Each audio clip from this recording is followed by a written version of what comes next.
যেটাতে আপনার প্রিয়জন ফেরত আসবেই আসবে। এটা আপনি যদি বলেন আমি কোর্ট পেপারে লিখে দেব। যেভাবে কাজটা করতে হবে, যেটা হচ্ছে আর একটা বশীকরণের টোটকা দিচ্ছি, যেটাতে আপনার প্রিয়জন ফেরত আসবেই আসবে।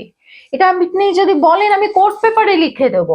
যেটা করতে হবে, একটা লোহার তাওয়ার মধ্যে 51টা গোলমরিচ নিতে হবে, এবং গোলমরিচগুলো যেন গোটা থাকে, ভাঙা না থাকে। তারপরে শুকনো খোলায় গোলমরিচটাকে ভাজবেন।